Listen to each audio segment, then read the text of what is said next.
जय श्री राम। राम राम। कैसे हैं आप सब? स्वागत आपका एक बार फिर से श्री रामचरितमानस में। श्री रामचरितमानस में आजकल छठा कांड चल रहा है और छठे कांड में श्री राम और रावण के युद्ध का प्रसंग चला हुआ है।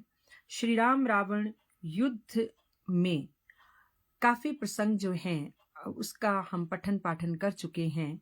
मेघनाद का वध हो चुका है, कुंभकर्ण का वध हो चुका है, रावण के बहुत सारे पुत्रों का वध हो चुका है और साथ ही रावण की जो सेना थी उसका संहार भी वानर और भालू कर चुके हैं। कुछ सेना अभी रावण के साथ बची है, लेकिन चहुं ओर से जब रावण ने देखा कि श्री राम और लक्ष्मण के ऊपर काबू पाना मुश्किल हो रहा है, तो वो फिर युद्ध भूमि में उतर आया और वो भी सशस्त्र कवच के साथ, रथ के साथ, सभी आयुधों के साथ। जबकि श्री रामचंद्र जी के पास ना तो रथ था, ना कवच था, यहाँ तक कि पैरों में जूते भी नहीं थे और दोनों के बीच में युद्ध चलता रहा।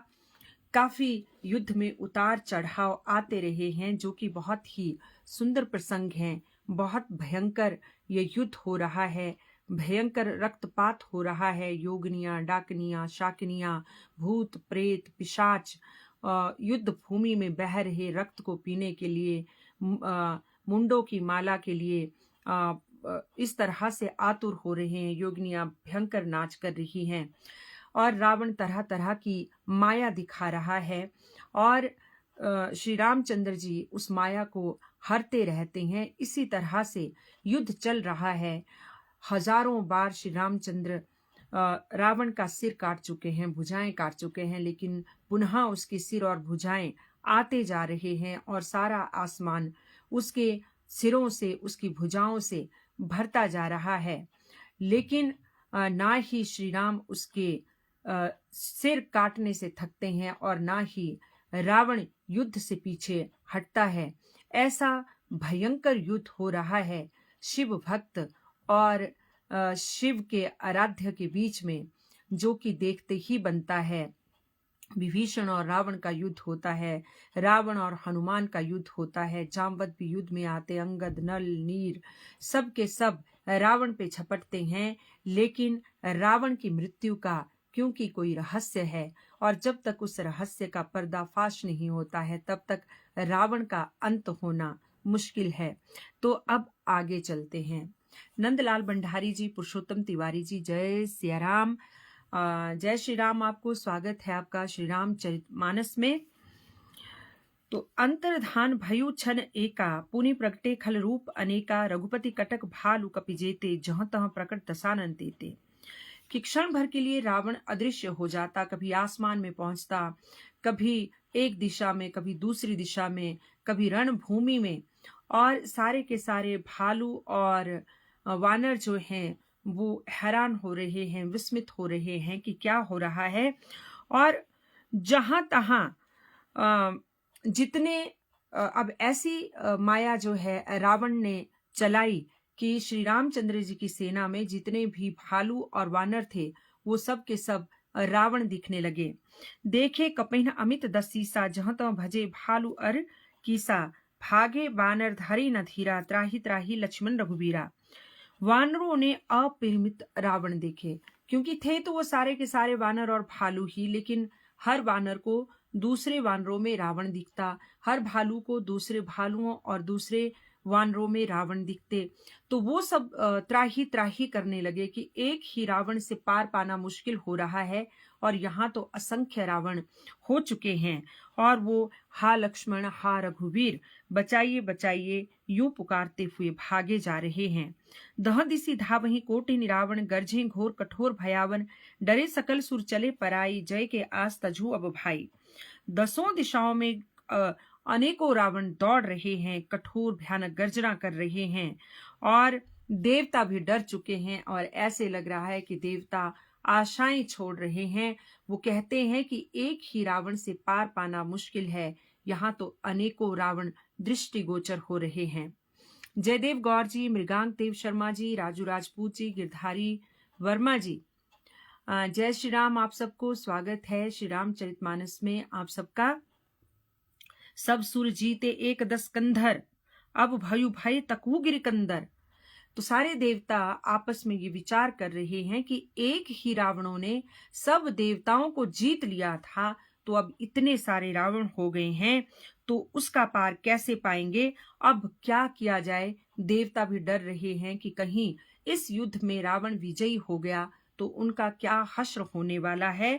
और आपस में बातें करते हैं। रहे बिरंची शंभु मुनि ज्ञानी, जिन जिन प्रभु महिमा कछु जानी। कि अब पहाड़ की गुफाओं का आश्रय लेना पड़ेगा। ब्रह्मा शंभु ज्ञानी मुनि डटे रहे, जिन्होंने प्रभु की कुछ महिमा जानी थी। कि आम जो देवता थे, इंद्र आदि देवता थे, वो सब डर गए कि अब तो गुफाओं में ही आश्रय लेना पड़ेगा। लेकिन भोलेनाथ ब्रह्मा हैं, वो ही श्री रामचंद्र जी की महिमा जानते थे, तो वो बिल्कुल अडिग थे, अचल थे। जाना प्रताप ते रहे निर्भय, कपिन रिपु माने फुरे। चले बिचली मरकट भालू सकल, कृपाल पाही भया तुरे। हनुमंत अंगद नील नल अति बल, लरत रन बांकुरे। मर्दही दसानन कोटि कोटिन, कपट भूभट अंकुरे। कि जो प्रभु का प्रताप जानते थे, श्री रामचंद्र जी का प्रताप जानते थे, वो डटे रहे। और जो नहीं जानते थे, रावण से भयभीत रहते थे, वो सब डरने लगे। और श्री रामचंद्र जी के हे कृपालु रक्षा कीजिए, रक्षा कीजिए, इस तरह की गुहार करते हैं। अत्यंत बलवान नल नीर जामवत अंगद हनुमान जी ये लड़ रहे हैं और कपट रूपी भूमि से अंकुर की भांति उपजे हुए कोटि कोटि रावणों को मसलते रहते हैं। सुरबानर देखे बिकल, हंस्यो कौशलाधीश। सजी सारंग एक सरहते सकल दस्सीस। देवताओं और वानरों को विकल देखकर अब श्री रामचंद्र जी हंसने लगते हैं, अपना सारंग धनुष निकालते हैं और रावण की वो सारी माया को जो है हटा देते हैं, और जिससे कि सारे भालू वानर नल नीर अंगद हनुमान जी सब जो हैं आश्वस्त हो जाते हैं। बबीता जी, सतीश शर्मा जी, जय श्री राम आपको। प्रभु छन महु माया सब काटी, जिमि रवि जहें जाही तम फाटी। रावणु एक देखि सुर हर्षे, फिरे सुमन बहु प्रभु परवरसे। प्रभु ने क्षण भर में वो रावण की माया ऐसे ही काटी जैसे कि प्रातः काल में सूर्य की किरण प फटते ही जैसे सारा अंधेरा छट जाता है। जब एक ही रावण युद्ध भूमि में दिखने लगता है तो सभी देवता हर्षित होते हैं और आकाश से पुष्प वर्षा करने लगते हैं। भुज उठाई रघुपति कपि फेरे, फिरे एक एक न तब टेरे। प्रभु बलु पाई भालु कपि धाये, तरल तमकी संजुग मही आए। श्री रघुनाथ जी ने भुजा उठाकर सब वानरों को अब लौटाया। तब वो एक दूसरे को पुकार पुकार के आ जाओ आ जाओ, माया हट गई, सब आ जाएं। और प्रभु का बल पाकर फिर से रीछ और वानर दौड़े और कूद कर रणभूमि में फिर से आ जाते हैं। स्तुति करत देव तनहि देखें, भयों एक में इन्ह के लेखें। सठहु सदा तुम मोर मरायल, अस कही कोपी गगन पर धायल। देवताओं को श्री राम की स्तुति करते देखकर रावण ने सोचा कि मैं इनकी समझ में एक सा हो गया और कहा कि अरे मूर्खो, रावण कह रहा है कि तुम तो सदा मुझसे मार खाने वाले हो। देवताओं को देखकर रावण कहता है, और आसमान से जो देवता फूल बरसा रहे थे श्री रामचंद्र जी के ऊपर, तो रावण उन देवताओं की ओर दौड़ा। हाहाकार करत सुर भागे, खलहु जाहु कहा मोरे आगे। तो वो हाहाकार करके वो सारे देवता भागने लगते हैं और रावण वहां उनको धिक्कारता है कि कहाँ भाग रहे हो। देखी बिकल सुर अंगद धायो, कूदी चरण गही भूमि गिरायो। देवताओं को व्याकुल देखकर अंगद दौड़े और उछलकर रावण का पैर पकड़कर उसको पृथ्वी पर गिरा दिया। रावण जब देवताओं की ओर दौड़ता है तो अंगद रावण का पैर पकड़ लेता है और उसे भूमि पे पटक देता है। गही भूमि पार्यो, लात मार्यो, बाली सुत प्रभु पही गयो। संभारी उठी 10 कंठ, घोर कठोर रव गर्जत भयो। तो उसे पकड़ कर उसे लात मारता है अंगद, और लात मारकर बाली पुत्र अंगद प्रभु श्री रामचंद्र जी के पास आ गए। और उधर रावण संभल कर उठा और घोर गर्जना करने लगता है। करी दाप चाप चढ़ाई 10 संधानी सर बहु बरसई, किए सकल भट घायल व्याकुल देखी निज बल हरसई। और फिर अपनी 10 भुजाओं से रावण अनेकों बाणों का संधान करता है और भालुओं और वानरों के ऊपर वो बाणों की बारिश करता है और अपनी शक्ति पर भ्रमित होकर फिर से रावण प्रसन्न होता है। तब रघुपति रावण के शीस भुजा सरचाप, काटे बहुत बढ़े पुनि जिमि तीरथ कर पाप। तब श्री रघुनाथ जी ने रावण के सिर भुजाएं बाण और धनुष काट डाले, पर वे बहुत बढ़ गए, जैसे कि पाप मनुष्यों के पाप बढ़ते रहते हैं। सिर भुज बाढ़ी देखी रिपुकेरी, भालू कपिन रिस भई घनेरी, मरत न मूड कटे भुसीसा, धाय कोपी भालू भटकीसा। शत्रुओं के सिर और भुजाओं की बढ़ती हुई उनको बढ़ता देकर रीछ और वानर भ्रमित हो रहे हैं, डर रहे हैं, और यह मूर्ख भुजाओं और सिरों के काटने पे भी नहीं मरता, ऐसा कह के भालू वानर योद्धा क्रोध करके बढ़े। श्री राम और रावण इन दोनों के बीच में जो युद्ध होता है उसका बड़ी विस्तार से तुलसीदास जी ने इस प्रसंग की चर्चा की है, क्योंकि वो करना जरूरी भी था। रावण अत्यंत बलशाली था, मायावी था और बहुत सारी शक्तियों का स्वामी था, दुर्गा उपासक था, शिव भक्त था। उसको मारना इतना आसान भी नहीं था। योगेश्वर शर्मा जी, सीमा जी, राज जी, अश्वनी जी, जय श्री राम आप सबको। तो इस तरह ये प्रसंग श्री राम और रावण के युद्ध का, क्योंकि इसमें रावण को हराने के लिए, रावण को त्रस्त करने के लिए सभी कोशिश करते हैं, लेकिन रावण है कि किसी भी तरह किसी से हार नहीं मान रहा। बाली तनय मारुत नल नीला, बानर राज दुबित बलसीला, बिटप महीधर कहीं प्रहारा, सोई गिरि तरु कही कपिन सुमारा। बाली पुत्र अंगद, मारुति पुत्र हनुमान जी, नल नीर, ये सब जो हैं रावण के ऊपर बड़े बड़े पहाड़ उखाड़ के, पहाड़ियां उखाड़ के, पेड़ उखाड़ के रावण पर फेंकते हैं, लेकिन रावण उन्हीं को कैच करके दोबारा उनके ऊपर फेंकता है। एक नकही रिपु बदुस विदारी, भागी चलही एक लातन मारी, तब नलनीर सिरहि चढ़ी गयु, नखही लिलार बिदारत भयु। अब कोई वानर नखों से शत्रुओं के शरीर को फाड़ते हैं, कोई माथे पे फाड़ते हैं, नल और नीर किसी के सिर पे चढ़ जाते हैं, उनके माथों को फाड़ते हैं। रुधिर देखी विषाद उर भारी, तिन्ही धरन कहूं भुजा पसारी, गहे न जाही करही पर फिरही, जनु जुग मधुप कमल बन चरही। खून देकर उसके हृदय में बहुत दुख होता है और उनको पकड़ने के लिए वो हाथ फैलाते हैं, लेकिन वो पकड़ में नहीं आते। हाथों के ऊपर ही ऊपर फिरते हैं, मानो 2 भौरे कमलों के वन में विचरण कर रहे हैं।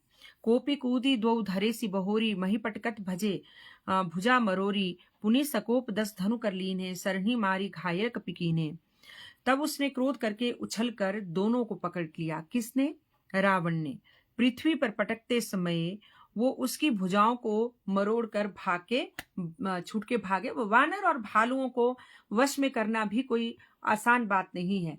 रावण काफी कोशिश करता कि उनको पकड़ूं, उनको पटकूं, लेकिन वो उसी की भुजाओं को मोड़कर भाग जाते और वो क्रोध करके फिर 10 हाथों में धनुष लेता और वानरों को बाणों से मारकर घायल करता रहता। श्रीवात्सवा जी, हेमचंद वर्मा जी, जय श्री राम, स्वागत आपका श्री रामचरितमानस में।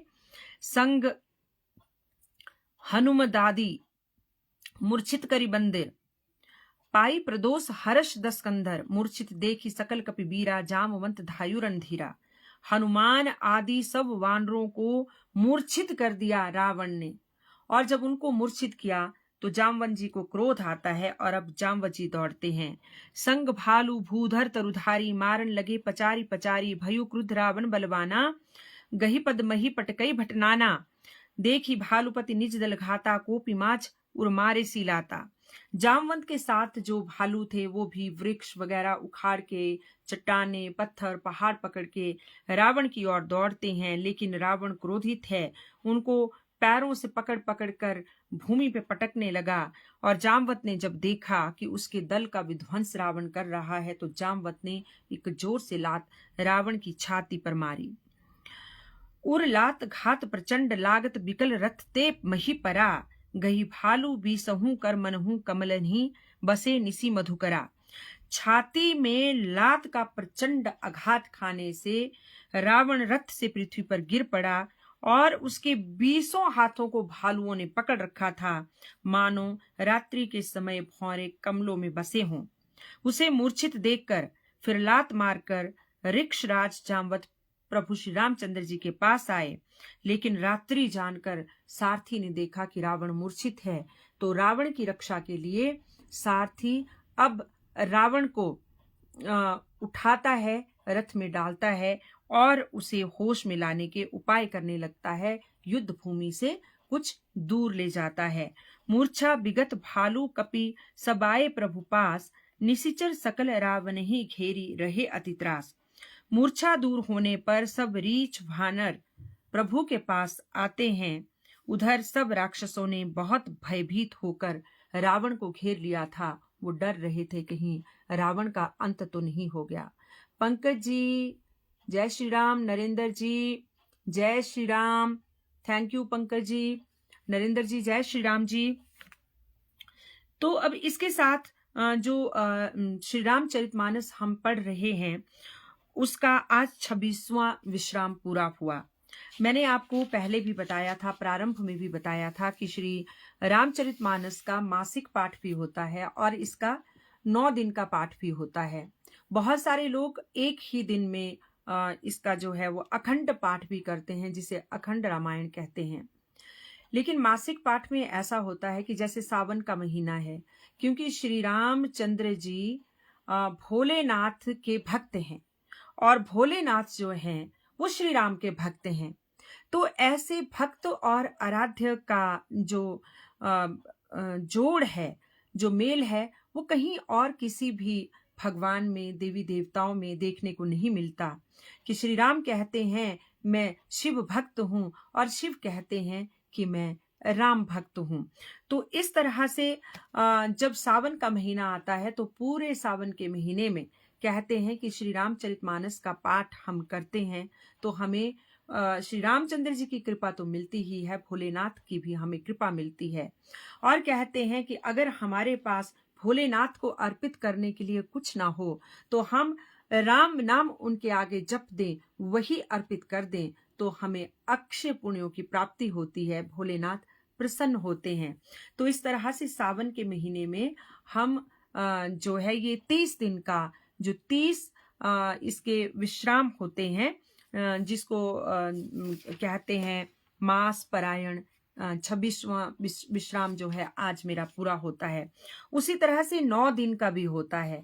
तो 9 दिन का रामायण हम अधिकतर जो है वो नवरात्रि होती है, साल में 4 नवरात्रि होती हैं। एक चैत्र नवरात्रि होती है, एक कार्तिक मास में नवरात्रि होती है और 2 गुप्त नवरात्रियां होती हैं। तो इन 9 दिनों में भी हम नव परायण जो श्री रामचरितमानस का पाठ करते हैं तो भी हमें श्री रामचंद्र जी की कृपा मिलती है। तो वो जो है 9 दिन में पूरा होता है और 9 दिन में अगर हम श्री रामचरितमानस पूरा करते हैं तो एक दिन में हमें कम से कम पाठ के लिए 2 घंटे लगते हैं। और अगर हम 30 दिन में श्री रामचरितमानस का पाठ करते हैं तो हमें एक दिन में लगभग 30 से 40 मिनट लगते हैं। और 1-2 जो विश्राम है वो काफी लंबे हैं, तो उन 1-2 विश्रामों में 1-1 घंटे का समय भी लग जाता है। और फिर अगर हमें श्री रामचरितमानस का पाठ केवल अखंड पाठ करना हो तो अखंड पाठ में तो ये है कि पाठ रुकता ही नहीं, जब तक कि पाठ शुरू होता है रुकता नहीं। एक वक्ता पढ़ता है, अगर उसे विश्राम लेना होता है तो जहां से वो छोड़ता है वहीं से दूसरा शुरू कर देता है।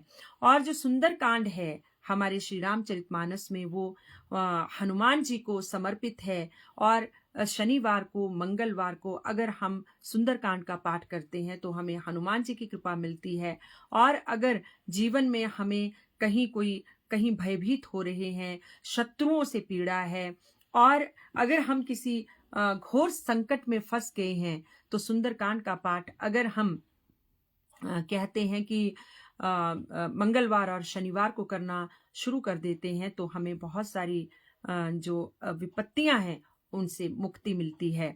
तो इस तरह से 26वां विश्राम जो है आज पूरा हुआ। हालांकि मैं 2 नवंबर से श्री रामचरितमानस को मैंने पढ़ना शुरू किया है, क्योंकि बीच में बहुत सारे प्रसंग भी करती हूँ, बहुत सारे कि हमें इससे क्या प्रेरणा मिलती है वो भी उसमें बातचीत करती हूँ, बहुत सारे आप सबके साथ भी मैं संवाद करती हूँ। तो इसलिए थोड़ा लंबा चल रहा है और आधा घंटा ही चलता है। हाँ, कभी कभार बीच में कर भी नहीं पाती हूँ, क्योंकि समाज है, पारिवारिक जीवन है, इसमें कई बार समय भी नहीं लगता। लेकिन आप सबका स्नेह मुझे लगातार मिलता रहता है, उसके लिए मैं आपकी सदैव आभारी रहूंगी। तो आगे चलते हैं। अब इधर श्री राम और रावण युद्ध हो रहा है और उधर सीता मैया अशोक वाटिका में बैठी हैं। तो बहुत सारी चीजें समांतर चलती हैं। अब जिसे ये मालूम है कि ये युद्ध उसकी वजह से हो रहा है, वो तो सदैव भयभीत है, डर रही है कि कहीं मेरी वजह से मेरे पति के प्राण संकट में ना आ जाएं, कहीं मेरी वजह से मेरे देवर के प्राण संकट में ना आ जाएं, कहीं उनकी वजह से हनुमान जैसे भक्त संकट में ना आ जाएं और दूसरी वानर भालू सेना संकट में न आ जाएं। तो इस तरह से माता सीता को रोज सायंकाल त्रिजटा, जो कि विभीषण की पुत्री हैं, वो आकर सीता जी को युद्ध का हाल सुनाती हैं। तही निसी सीता पही जाई, त्रिजटा कही सब कथा सुनाई, सिर भुज बाड़ी सुनु तुरि पुकेरी, सीता और भई त्रास घनेरी। अब उस रात त्रिजटा सीता जी के पास आती हैं और उन्हें युद्ध का वर्णन सुनाती हैं और बताती हैं कि श्री रामचंद्र जी ने अनेकों बार रावण के सिर काट दिए, पूरा आकाश रावण के सिरों से आच्छादित हो गया है, कितनी बार उसकी भुजाएं काट दी, पूरा आकाश उनकी भुजाओं से आच्छादित हो गया है, लेकिन रावण है कि उसके प्राण नहीं निकलते, पुनः नया सिर उसके धड़ के साथ लग जाता है, पुनः नई भुजाएं आ जाती हैं। तो ऐसा विलक्षण युद्ध हो रहा है। तो ये सब सुनकर सीता भयभीत हो जाती हैं। मुख मलिन उपजी मन चिंता, मुख उदास हो गया, मन में चिंता हो गई। त्रिजटा सन बोली तब सीता, होई कहा कहसी किन माता, के ही विधि मारी विश्व दुखदाता। कि मन में चिंता हो गई। अब त्रिजटा को माता कह के पुकारती हैं सीता जी। त्रिजटा का अशोक वाटिका में सीता जी का जो समय निकला वो त्रिजटा की ही अनुकंपा से निकला। त्रिजटा का सीता जी को अनुपम सहयोग मिला है श्री राम चरितमानस में, रामायण में, राम रावण युद्ध में। और इस तरह से त्रिजटा का जो चरित्र है वो भी अजर अमर चरित्र है। विभीषण की पुत्री थी और कहते हैं कि रावण त्रिजटा से बहुत डरता था और उससे भयभीत रहता था। कदाचित उसे कहीं ये भी डर था कि त्रिजटा के हाथों कहीं उसकी मृत्यु ना हो जाए, क्योंकि त्रिजटा का जो व्यक्तित्व था, त्रिजटा जो थी वो उसका व्यक्तित्व ऐसा था कि रावण उससे भयभीत होता रहता था। इसकी एक कथा है जो मैं आपको सुनाऊंगी, लेकिन अभी मैं इसमें बीच में आ गई तो कहीं और घूम जाऊंगी। तो तब त्रिजटा बोलते कि माता बताती क्यों नहीं, हो क्या रहा है कि उस दुष्ट रावण का अंत मेरे कृपा निधान कैसे कर पाएंगे। रघुपति सर सिर कटेहु न मरही, विधि विपरीत चरित सब करही, मोरे अभाग्य जियावत ओही, जेही हो हरिपद कमल बिछोही। अब सीता त्रिजटा से कहती हैं कि रघुवीर के मारने पे भी, वो रावण के सिर काटने पे भी उसका अंत नहीं हो रहा है। तो इसका केवल एक ही कारण है कि ये मेरा दुर्भाग्य है, कि मेरा दुर्भाग्य है कि उस रावण का अंत नहीं हो रहा, उसकी मृत्यु नहीं हो रही। और ये मेरा दुर्भाग्य है कि मेरे इस दुर्भाग्य की वजह से मैं अपने कृपा निधान है श्री रामचंद्र जी के चरणों से दूर हूं, और यही वजह है कि उस दुष्ट का अंत नहीं हो रहा। जेहि कृत कपट कनक मृग झूठा, अजहू सो देव मोही पर रूठा। कि जिसने कपट का झूठा स्वर्ण मृग बनाया, वही देव अब भी मुझ पे रूठा हुआ है। जेहि विधि मोही दुख दुसेह सहाय, लक्ष्मण कहूं कटु वचन का है। कि जिस विधाता ने मुझसे दुसह दुख सहन कराए, लक्ष्मण को कटु वचन सुनवाए। अब हुआ क्या था कि जब मारीच स्वर्ण मृग बन के गया था और श्री रामचंद्र जी ने मारीच को तीर मारा था, तो मारीच ने मरती बार हा लक्ष्मण कहकर पुकारा था। और हा लक्ष्मण इतनी जोर से कहा था कि दूर पंचवटी में सीता जी और लक्ष्मण को भी हा लक्ष्मण सुनाई दिया। लेकिन आवाज किसकी निकाली? मारीच मायावी था, आवाज उसने श्री राम की निकाली। तो लेकिन लक्ष्मण जो है वो समझ गए थे कि ये मायावी है। लक्ष्मण ये भी समझ गए थे कि वो मृग भी मायावी है। लेकिन श्री रामचंद्र जी ने लक्ष्मण से कहा कि इतने वर्ष वनवास में हो गए, सीता ने मुझसे कभी कुछ मांगा नहीं। आज ये पहली बार हुआ कि सीता ने मांगा है कि मुझे उस मृग की छाल चाहिए, मैं उसे अपने पर्ण कुटीर में रखूंगी। तो भाई मुझे तो उस मृग की छाल को लाना ही है, अपनी पत्नी की इच्छा पूर्ण करनी है। हालांकि लक्ष्मण ने बहुत समझाया, श्री रामचंद्र जी नहीं माने। फिर लक्ष्मण ने सीता को भी बहुत समझाया कि भाभी वो मायावी है, भैया का कोई कुछ नहीं बिगाड़ सकता। लेकिन सीता जी नहीं मानी। शायद वो पत्नी का दिल था, शायद वो एक स्त्री का हृदय था, और दूसरा वो वन में थी, जंगल में थी, और लक्ष्मण को बहुत भला बुरा सीता जी ने कहा था। तब जब लक्ष्मण सीता जी के कहने पे जो मारीच की आवाज सुन के हा लक्ष्मण की आवाज सुन के नहीं जाते हैं, तो सीता जी ने यहां तक भी कह दिया था कि मुझे लगता है कि तुम्हारे मन में मेरे प्रति दुर्भावना आ गई है कि तुम्हारे भैया अगर नहीं रहे तो मुझ पे तुम फिर अधिकार जताओगे। तो ये बात लक्ष्मण सुन नहीं पाए थे और जानते थे कि श्री रामचंद्र जी को कुछ नहीं हुआ है। लेकिन सीता जी के मन में बहुत ऐसे शंकाएं जागृत हो गई कि जिन शंकाओं के चलते लक्ष्मण को वहां से जाना ही पड़ा, और वो वहां पर अपने बाण से एक रेखा खींच के आए थे, जिसे कि आज तक लक्ष्मण रेखा का नाम दिया गया है। और ये एक मुहावरा बन गया है कि नारियों को लक्ष्मण रेखा पार नहीं करनी चाहिए। यानी को जो कह दिया, कहा कि भाभी इस रेखा से पार मत जाना जब तक मैं और भैया लौट के नहीं आते हैं। लेकिन यहां भी रावण ने प्रपंच रचा और सीता जी लक्ष्मण जी की लक्ष्मण रेखा की महिमा नहीं जान पाई। तो इसलिए कहते हैं कि परिवार में एक दूसरे की बात सुननी चाहिए, विश्वास करना चाहिए। क्यों सीता जी ने अविश्वास किया लक्ष्मण के ऊपर, जबकि इतने वर्षों से लक्ष्मण हर मुसीबत में आगे रहे, दिन रात वीरासन में बैठ के उन्होंने वो वहां पहरा किया। इतना भी था, इतना अपनी भाभी का वो सम्मान करते थे कि उनका चेहरा तक उन्होंने नहीं देखा था। उनके दृष्टि हमेशा उनके चरणों पे होती थी। और यही वजह थी कि जब सीता हरण के बाद उनके गहने उनको दिखाए गए, उनके द्वारा, सुग्रीव के द्वारा और अंगद के द्वारा, तो लक्ष्मण जी उनको नहीं पहचान पाए। तो लक्ष्मण जी ने कहा था कि अगर उनके पैरों के कोई अलंकार है तो मुझे दिखाइए, मैं पहचानूंगा। उनके मुख की तरफ मैंने नहीं देखा भैया। तो इतना उनका आदर था सीता जी के प्रति।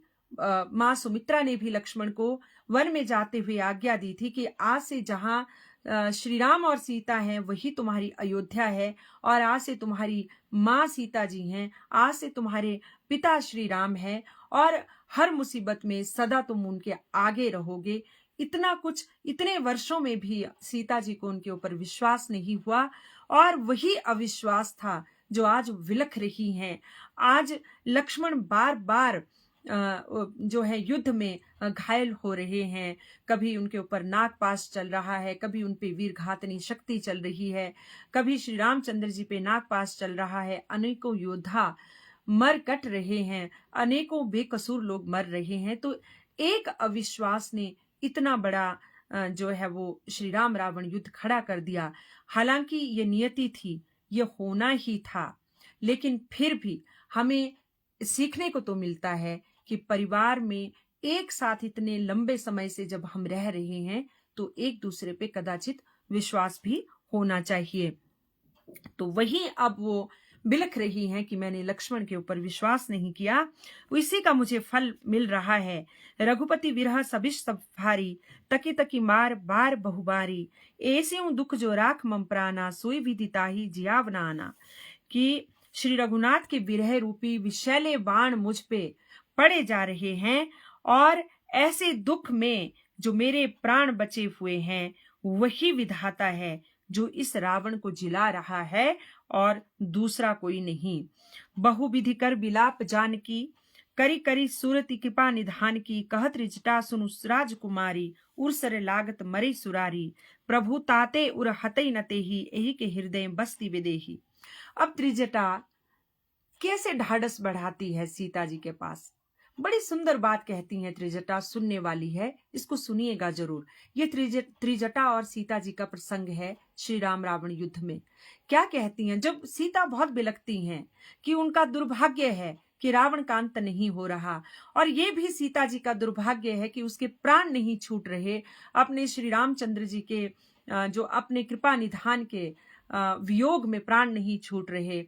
तो और ये उनकी गलती है जो उन्होंने लक्ष्मण को कटु वचन कहे, बहुत विलख रही हैं, बहुत रो रही हैं।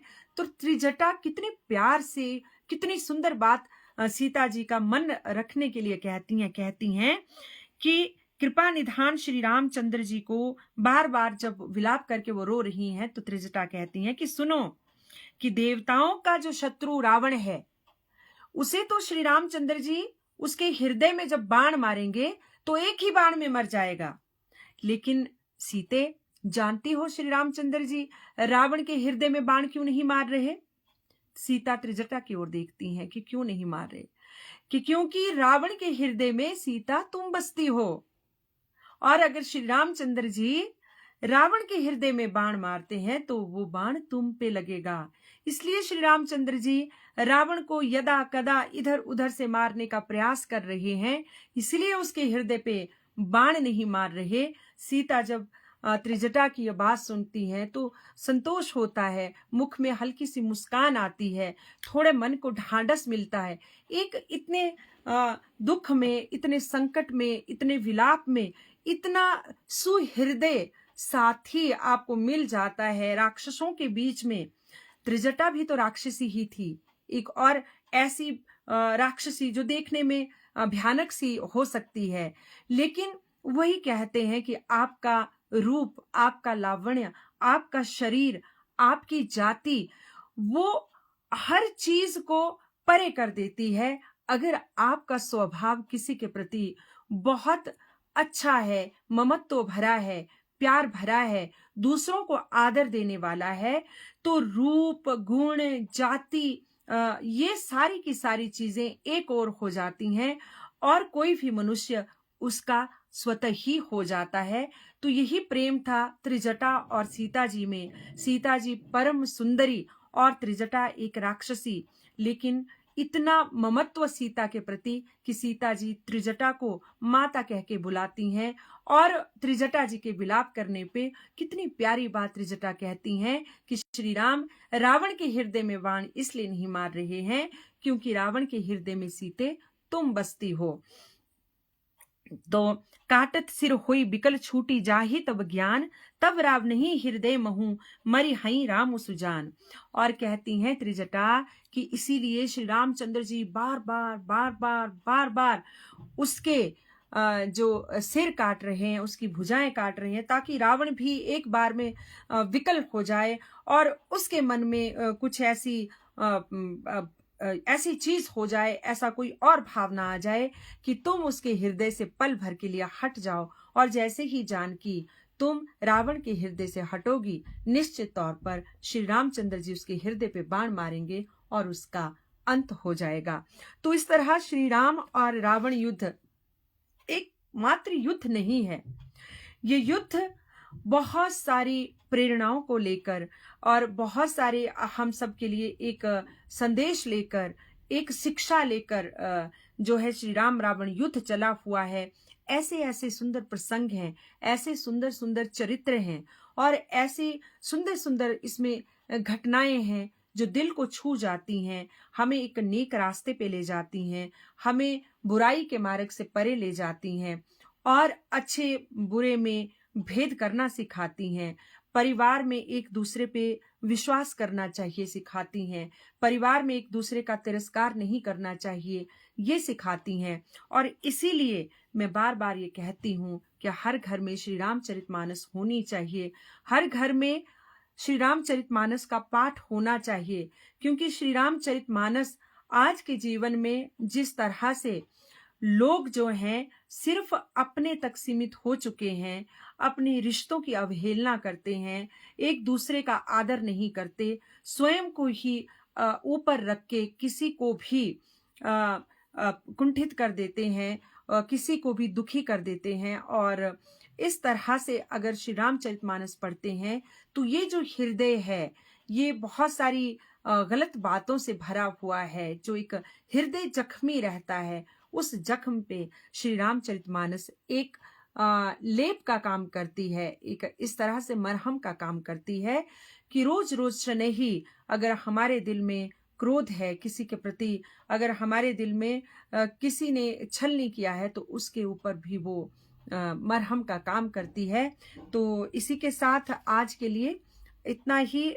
हमारे साथ जुड़ी हैं सुनीता भारद्वाज जी, अमृत शर्मा जी, रूपा शर्मा जी, जय हनुमान जी, जय श्री राम जी, चंद्रा शर्मा जी, शुक्रिया चंद्रा शर्मा जी।